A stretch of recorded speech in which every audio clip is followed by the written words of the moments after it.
오늘은 빌립보서 4장 6절로 7절의 말씀을 통해서 삶과 마음을 객토하는 기도라는 제목으로 말씀을 좀 나누려고 합니다.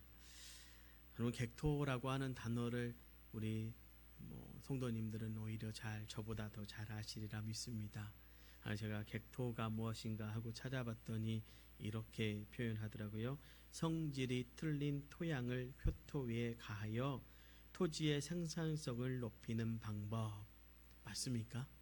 그러니까 땅이 좋지 않거나 작물이 잘 자라지 않을 것 같으면 좋은 흙과 섞어서 땅의 질을 높이고 그 후에 갈아서 농사를 짓는 것을 객토라고 하더라고요. 농사를 잘 짓기 위한 준비의 작업 중에 하나가 바로 객토입니다.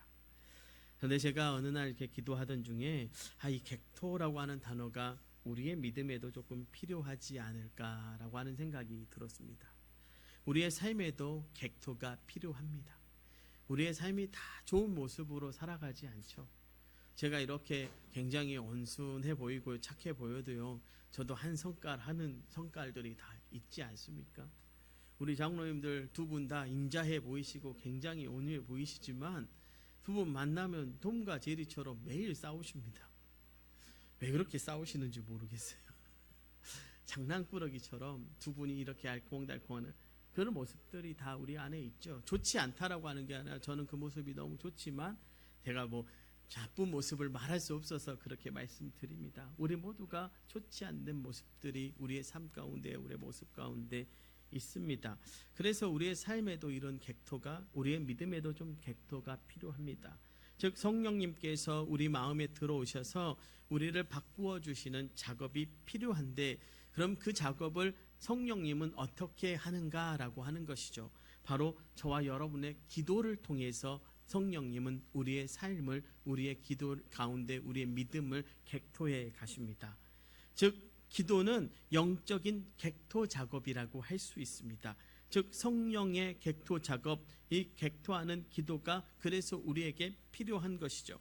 그럼 객토하는 기도는 어떤 단계를 거쳐서 우리의 삶을 바꾸어 가는가? 오늘 말씀의 사도 바울은 첫 번째로 우리에게 이렇게 말합니다.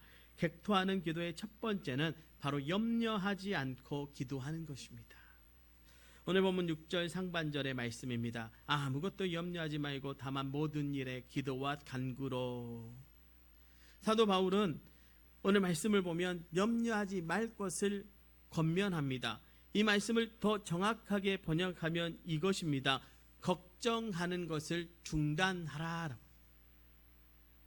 뭐라고요? 걱정하는 것을 중단하라. 염려는 기도를 방해하는 요소입니다. 즉 우리가 기도할 수 없게 만드는 것이 염려죠. 그 염려를 뭐라고요? 멈추라고 말하는 것입니다. 여기서 염려한다는 말은요, 불안하고 괴롭히는 근심, 특히 자기 자신을 통제할 수 없는 것들, 그래서 부당한 걱정이라고 하는 부정적인 의미를 사용합니다. 그런데 사도 바울은 단호하고 강력하게 권면합니다. 여러분, 여러분의 걱정을, 여러분의 염려를 지금 즉시 멈추십시오라고 말합니다. 잠시 멈춤이 아니라 완전 멈춤을 말하고 있는 것입니다. 여러분, 당시 빌립보 교회 안에는요, 염려할 충분한 이유들이 너무나도 많았습니다. 첫 번째로 바울이 감옥에 갇혀 있었고요.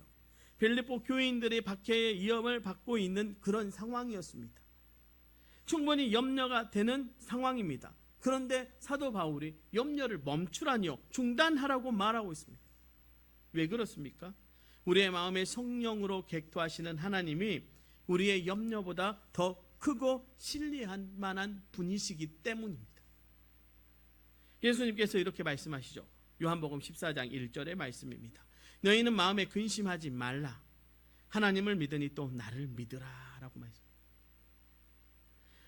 하나님을 믿으니 나를 믿으라 라고 하시면서 앞에 붙인 말씀이 너희는 마음에 근심하지 말라. 결코 근심이 믿음에 도움이 되지 않는다라고 하는 사랑하는 성도 여러분, 염려를 멈추고 우리가 믿어야 할 그분을 의지하시기를 부탁드립니다. 하나님을 믿으시기 바랍니다. 염려보다 더 크신 하나님을 바라보시고 기도로 승리하는 저와 여러분 되시기를 주님의 이름으로 축원합니다. 여러분, 성경에 히스기야 왕이 있습니다. 히스기야 왕 너무 잘 아시지요? 기도로 생명을 연장했던 왕 아닙니까? 그는 염려와 근심보다 하나님이 크시다는 걸 더 잘 알았던 왕입니다. 역대상 32장에요. 아스루 왕이 사네림이 유다를 치러 옵니다. 예루살렘 성을 완전히 둘러섰습니다. 그때 히스기야 왕이 예루살렘을 보수하고 성문 광장에 군대 지휘관들과 백성들을 세워놨습니다. 그리고 선언하기를 이렇게 선언합니다. 역대하 32장 7절로 8절의 말씀인데요. 너희는 마음을 강하게 하며 담대히 하고 아수르 왕과 그를 따르는 온 무리로 말미암아 두려워하지 말며 놀라지 말라. 우리와 함께 하시는 이가 그와 함께하는 자보다 크니 그와 함께하는 자는 육신의 팔이요 우리와 함께 하시는 이는 우리 하나님 여호와시라. 반드시 우리를 도우시고 우리를 대신하여 싸우시리라 하매 백성이 유다 왕 히스기야의 말로 말미암아 안심하니라. 그들의 근심이 그쳤습니다. 누구의 말로요? 히스기야 왕의 말로요. 그가 뭐라고 했습니까? 지금 저들이 믿는 그 팔보다 우리 하나님 여호와가 더 크고 강하신 분이니 그분이 우리를 대신해서 반드시 싸우리라. 그러니까 염려하지 말고 두려워하지 말고 서라는 것입니다. 사랑하는 성도 여러분, 제가 여러분에게 강하게 말씀드립니다. 염려하지 마시기 바랍니다. 그런데 염려가 오는 것 어쩔 수 없지 않습니까? 문제가 무엇 때문에 염려하느냐 하는 것이고 다른 하나는 그것을 어떻게 극복해 가는가가 중요합니다. 이것을 보면 그 사람의 영적인 수준을 알 수 있습니다. 저는 가끔 그런 얘기합니다. 여러분, 염려 가운데 기도했다면 그 염려를 버리고 문을 열고 나가시라고요. 이미 하나님이 가져 내려놓으셨다고요. 제가 이 예화를 한번 드리려고 합니다. 아서 랭크라고 하는 사업가가 있습니다. 그는 주야로 사업에 대한 고민, 걱정거리, 또 불확실한 미래에 대한 전망 때문에 늘 마음이 불안하고 초조한 가운데 시간을 쫓기는 생활을 했다고 합니다. 그러던 어느 날 그는 한 가지 지혜를 생각했습니다.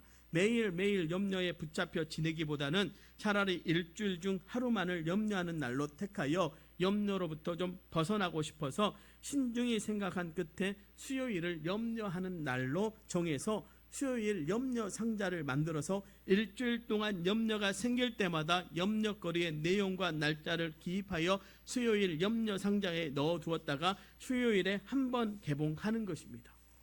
재밌지 않습니까? 여러분도 한번 해보셨으면 좋겠습니다. 수요일에 자기가 그동안 적어놓았던 염려에 대한 메모지를 살펴보면서 뒤적이며 정리하다가 참 놀라운 사실을 그가 발견했는데요. 메모지에 기입하며 상자에 넣을 때는 큰 염려거리로 생각되었던 것이 며칠이 지난 수요일에 꺼내어 보았을 때는 별로 대수롭지 않은 문제로 탈바꿈해 있었다는 사실입니다. 사실 그렇습니다. 염려라고 하는 것이요, 당시에는 굉장히 심각한 것처럼 보여도요, 시간이 조금만 지나면 그렇게 심각한 것이 아니었다는 것을 알게 되는 경우가 많습니다. 우리의 염려란 이런 특성이 있습니다. 사람들이 그리스도인이든 아니든 지나친 염려를 하지 않아도 될 염려에 사로잡혀 사는 사람들이 많습니다. 너무 많아요, 요즘. 그런데 이 염려는 치유되어야 하죠. 어떤 통계에 의하면요, 2차 세계대전 때 총에 맞아 죽은 청년이 35만 명인데 전쟁의 공포 속에서 두려움과 염려 가운데 불안해하다가 심장마비로 죽은 사람의 숫자가 100만 명이 넘었다고 합니다. 정신의학자들은요, 고혈압, 저혈압, 루마티스, 신장염, 관절염, 자골, 신경통, 위장병 등 현대의 병 70% 이상이요, 바로 염려와 근심, 불안과 공포 때문에 생겼다고 주장하기도 합니다. 여러분, 염려를 치유하지 않고 그대로 두면 어떻게 될까요? 신체적인 질병으로 다가오게 되어 있습니다. 또 염려를 계속한 마음이 안정되지 않고 불안하여 평안이 없어 영적으로 질병이 되어서 그리스도인들이 그리스도인답지 못하게 살아가도록 하는 것이 염려입니다. 나아가 여러분의 심령의 뼈를 마르게 하는 것도 염려입니다. 그래서 오늘 사도 바울은 권면처럼 기도로 염려를 중단해야 한다라고 말합니다. 바로 그것이요, 여러분의 삶과 마음을 객토하는 첫 번째 기도인 것입니다. 여러분, 기도 중에 여러분의 염려와 걱정이 내려지시기를, 중단되어지시기를 주님의 이름으로 부탁을 드립니다. 즉 나의 마음과 생각이 근심과 걱정으로 염려로 가득 차 있지만 내 안에 내주하시는 그리고 내 안에 거하시기 원하시는 하나님은 여러분의 근심과 걱정보다 더 크고 위대하신 분임을 믿고 하나님의 마음과 생각으로 여러분의 마음과 생각을 채우시기 바랍니다. 여러분 다윗 왕을 보십시오. 골리앗이라고 하는 그 이스라엘의 염려와 걱정 앞에 그는 그 염려보다 더 큰 하나님의 이름으로 나갔을 때 승리하지 않습니까? 사랑하는 성도 여러분, 여러분의 인생의 염려가 골리앗이라면 여러분의 그 손에 들려진 돌팔매를 여러분의 손에 쥐어주신 분은 그를 넘어뜨리는 하나님이심을 믿으시기를 주님의 이름으로 축원합니다. 그래서 여러분의 생각, 마음과 생각을 하나님의 마음과 생각으로 덮으십시오. 그리고 그분만을 의지하며 기도와 간구로 나아가는 저와 여러분 되시기를 주님의 이름으로 축원합니다. 두 번째 객투하는 기도는 감사함으로 하는 기도입니다. 오늘 말씀 6절 하반절은 이렇게 말합니다. 너희 구할 것을 감사함으로 하나님께 아뢰라. 이 말씀을 공동 번역으로 보면 아주 정확하게 왜 감사함으로 기도해야 하는지 알 수 있습니다. 이렇게 번역되어 있습니다. 아무 걱정도 하지 마십시오. 언제나 감사하는 마음으로 기도하고 간구하며 여러분의 소원을 하나님께 아뢰십시오. 감사하는 마음으로 기도하라는 것입니다. 사도 바울은 감사하는 기도와 반드시 동반해야 한다는 것을 말씀하고 있습니다. 그러니까요, 우리는 감사를 우리 마음에 객토해야 하는 것입니다. 여러분의 좋은 이 좋지 않은 마음의 밭에 무슨 흙을 갖다 뿌려요? 감사라고 하는 흙을 갖다 뿌리는 것입니다. 그것을 통해서 우리의 마음밭이 좋아지고 건강해지는 것입니다. 예전에요, MBC에서 말의 힘이라고 하는 프로그램이 있었습니다. 혹시 보신 분들 기억나십니까? 그 특별한 실험을 합니다. 2통에 쌀밥을 넣어놓고요, 하나에는 고맙습니다라고 하는 이름표를 붙이고요, 그래서 예쁜 말을 들려주고 나머지 하나에는 짜증나라는 이름을 더불어 붙였습니다. 그리고 짜증나, 미워, 넌 왜 그러니? 라고 하는 부정적인 말을 한 달 동안 했다는 것입니다. 그러니까 한쪽에 매일 보면서, 한쪽에 쌀밥을 보면서는 감사해, 고마워, 사랑해 이런 말들을 해주고요, 한쪽에는 야 짜증나, 미워, 넌 왜 그러니? 넌 이거밖에 안 돼? 라고 하는 부정적인 말들을 끊임없이 했다는 것입니다. 그런데 놀라운 결과가 나왔다는 거 아십니까? 고맙다라고 하는 밥은요, 하얗고 뽀얀 곰팡이가 생겼습니다. 그리고 누룩 냄새가, 아주 고소한 누룩 냄새가 풍기고 있었다는 것입니다. 그런데 짜증나라고 하는 부정적인 말을 들려준 밥풀은요, 썩어버리고 말았다는 것이요, 아주 시커멓게 변했다는 거예요. 말의 힘이 놀랍지만 더 놀라운 것은 바로 감사라고 하는 말이지 않겠습니까? 가끔 그런 생각을 해볼 때가 있습니다. 여러분 농사 지을 때요, 우리 성도들에게 그런 부탁을 한 번씩 드리고 싶을 때가 있습니다. 저는 이제 양식장 가면 이제 우리 장로님께 말씀드려야 때로는 안 계실 때 가기도 합니다. 그러면 새우를 보면서 야 고마워, 너가 잘 커야 돼, 이런 마음으로 돕니다. 소금을 보면서 우리 성도들의 염전을 지나가면서 고마워, 여기가 우리 성도들의 삶의 터전이지 하면서 감사한 마음으로 지나갑니다. 여러분은 혹시 그런 마음으로 농사를 짓고 양식을 하고 계십니까? 여러분 날마다 선언하십시오. 여러분의 기업을 향해서 감사를 덧입히십시오. 여러분의 옆에 있는 남편, 여러분의 옆에 있는 아내에게 감사를 덧입히십시오. 제가 제일 행복할 때가 있습니다. 새벽에 차량 운전하면서 우리 권사님들 내리실 때 목사님 감사해요. 그럼 적어도 감사합니다 라고 합니다. 그러면 한 권사님 늘 하시는 말씀이 있습니다. 목사님 우리가 더 감사하지라 하고 내리세요. 감사가 인사가 어느 순간 되어지니까요, 그냥 얼굴만 봐도, 저는 우리 권사님들, 우리 집사님들 얼굴만 봐도 감사가 절로 나옵니다. 그러니까 어느 곳에 가든지 제 입에서 교회 자랑하지 않겠습니까? 교회 자랑할 수밖에 없죠. 왜냐하면 우리 성도들 한 사람 한 사람이 저에게는 감사의 존재이기 때문에 그렇습니다. 사랑하는 성도 여러분, 우리가 말의 힘의 능력을 안다면 이제 그 말에 인해 감사라고 하는 말을 가지고 그 힘을 더하십시다. 우리의 삶에도, 사랑의 관계에도 서로 감사가 더해지면 더 아름답고 풍성한 삶이 될 것입니다. 그런데 기도의 자리 또한 그래야 한다라고 하는 것입니다. 여러분의 기도의 마무리가 하나님께 감사로 마무리되어지시기를 주님의 이름으로 축원합니다. 미국의 기독교 교단 중에 그리스도 연합교회라는 곳이 있습니다. 이곳에서 어느 날 이런 운동을 시작했답니다. 하루에 10번의 감사 운동을 했다는 거예요. 하루에 10번의 감사를 하게 되면 우리의 삶이 행복으로 가득 차게 될 것이라고 선언하고 10번의 감사를 하는데 그 내용을 살펴보니까 이것이었습니다.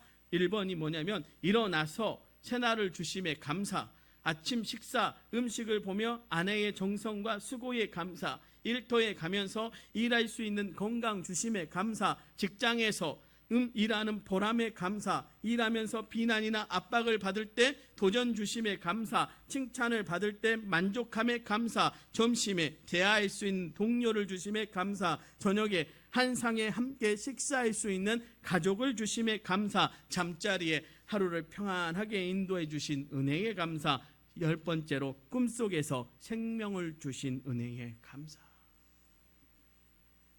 여러분, 이 감사가 기독교 연합 교단을 바꾸고 그 교단에 있는 성도들의 삶을 풍성하게 만들었다는 것이죠. 여러분, 감사 운동이 아니더라도 기도할 때 감사는 기도의 응답의 확신과 하나님의 뜻에 순종한다는 뜻이 내포되어져 있음을 잊지 마십시오. 그래서 지금 우리의 현재 상황 속에서도 우리는 그분의 능력이 크신 하나님이라는 사실, 우리의 삶 가운데 능력을 베푸시는 하나님이 우리의 하나님이라고 하는 사실, 그 한 가지만으로도 감사할 수 있기를 주님의 이름으로 축원합니다. 옆 사람에게 한번 손을 딱 잡으면서 감사합니다.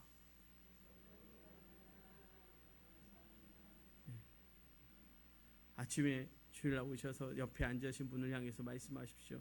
오늘 제 옆에 앉아주셔서 감사합니다.